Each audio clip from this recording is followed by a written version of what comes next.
আসসালামু আলাইকুম। কি অবস্থা সবাই? কেমন আছেন? গতকালকে 1st মে মুক্তি পেয়েছে ১০ টার মতন মুভি। তার ভিতরে কয়েকটা দেখছি আমি। গতকালকে ভিডিও করতে চাইছিলাম কিন্তু করতে পারিনি। কারণ সন্ধ্যার পর থেকে ইলেকট্রিসিটিতে ভীষণ সমস্যা দিচ্ছিল। আবহাওয়া খারাপ ছিল। তো যাই হোক আমার ফার্স্ট রিভিউ আজকে 'রেইড 2' নিয়ে অজয় দেবগন এবং রিতেশ দেশমুখের স্টারার 'রেইড 2'। তো মুভিটা কেমন? চলুন কথা বলি। দেখেন 'রেইড 1' যারা দেখছেন 'রেইড 2' কে তারা রিলেট করতে পারবেন। এই 'রেইড 2' মুভির ১ম হাফে ওই পার্ট 1 এর একটা ফিল পাবেন। দেখে মনে হবে যে পুরোনো মুভিটাই দেখছি আমরা বা পুরোনো মুভিটার একটা রিমেক ভার্সন বা ওরকম কিছু একটা দেখতে পাচ্ছি। আমি যদি স্টোরিটা একটু শর্টে বলি, অজয় দেবগন এইখানে তো ওই আগের পার্টের মতনই অময় পাটনায়কের ক্যারেক্টারটাই প্লে করছেন। তিনি তার ৭৪ তম ট্রান্সফারের পরে তার ট্রান্সফারটা হয় রিতেশ দেশমুখের এলাকায়। রিতেশ দেশমুখ হচ্ছেন একজন মন্ত্রী। তাকে সবাই দাদাভাই বলে ডাকে তার এলাকায়। তার এত পরিমাণে নিট অ্যান্ড ক্লিন একটা ইমেজ যার কারণে অজয় দেবগনের সন্দেহ হয়। ফার্স্ট হাফে যেটা দেখানো হয়েছিল আরকি। এরপরে তার পিছনে ইনভেস্টিগেট করা শুরু করেন তিনি নিজেই এবং ইনভেস্টিগেট করার পরে রেড দেন। এটা যেরকম দেখানো হয়েছিল রেড 1 এ সেই সেম টু সেম প্যাটার্ন এর একটা স্টোরি। ফার্স্ট হাফের এন্ডে যেয়ে মুভিটা টার্ন নেয়। কারণ ১ম মুভিটা যখন রেড 1 যেটা ২০১৮ সালে রিলিজ পেয়েছিল সেই মুভিতে কিন্তু রেডটা সাকসেসফুল ছিল।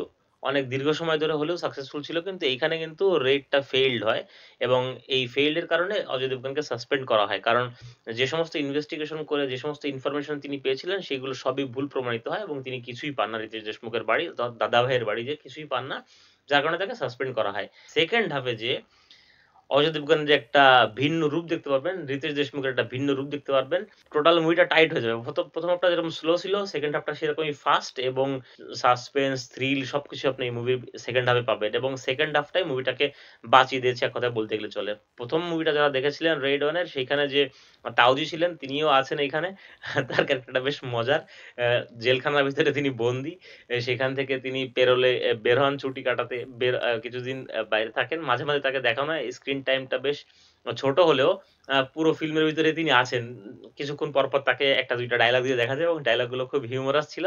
সেকেন্ড হাফ এ একটা ক্যারেক্টার ইন্ট্রোডিউস করা হয় যখন অজয় দেবগনকে সাসপেন্ড করা হয়। তার পরিবর্তে একজন নতুন অফিসারকে সেখানে ইন্ট্রোডিউস করানো হয়। সেই অফিসারটাও অফিসারটার ক্যারেক্টারটা খুব মজার। খুব মজা পাবেন আপনারা। অর্থাৎ একটা থ্রিলার মুভির ভিতরে কিভাবে কমেডি ইমপ্লিমেন্ট করতে হয় সেটা পরিচালক পারফেক্টলি এখানে দেখিয়েছেন।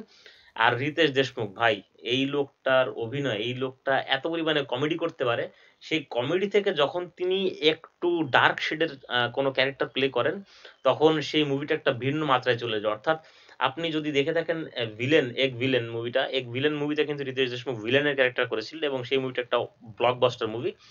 আর এইখানেও রিতেশ দেশমুখ একজন ভিলেন। তো এই মুভিটা ব্লকবাস্টার হতে যাচ্ছে এটা আমি সিউর। অজয় দেবগনের ক্যারেক্টারটা অ্যাজ ইউজুয়াল অ্যাংরি ম্যান হিসেবেই তিনি যেরকম মুভি সব জায়গায় অভিনয় করে থাকেন সেরকমই শেড পাবেন। তার ভিতরে কোনো ডিফারেন্ট বা কোনো চেঞ্জেস কিছু পাবেন না। তবে রিতেশ দেশমুখের ক্যারেক্টারের প্রেমে পড়ে যাবেন। সোজা বাংলায় যেটা বলা হয় প্রেমে পড়ে যাবেন। রিতেশ দেশমুখ জাস্ট ফাটিয়ে দিয়েছে। ১ম থেকে তার যে স্ট্রাগল, তার যে দরিদ্রতা থেকে মন্ত্রিত্ব থেকে মানুষের যে মাসিহা হয়েছেন উনি, উনার এলাকার মানুষজন তাকে যে পরিমাণে ভালোবাসে, যে পরিমাণ ট্রাস্ট করে, সেই ট্রাস্টের ভিতরে থেকে তিনি যেরকম দুর্নীতি করেছেন, যেরকম আ অপকর্মগুলো করেছেন, সেগুলো সবই এট দ্য এন্ড এ যেয়ে খোলাসা করা হবে এবং জনগণের যে ভালোবাসা, সেই ভালোবাসাকে কিভাবে আ বিক্ষোভে পরিণত হয়, সেই ভালোবাসা কিভাবে ঘৃণায় পরিণত হয়, সেটা আপনারা এই মুভিতে দেখতে পারবেন এবং তার অভিনয়ের কারণে এই মুভিটা ব্লকবাস্টার কনফার্ম। তো যারা এই ধরনের মুভি ক্রাইম থ্রিলার বা সাসপেন্স থ্রিলার মুভি পছন্দ করেন, তারা অবশ্যই এই 'রেড 2' মুভিটা দেখবেন। এটা 100% রিকমেন্ডেড আর এই বছরের বলিউডের one of the best film 'red 2'। তো এই ছিল আমার আজকের এই 'রেড 2' নিয়ে মতামত।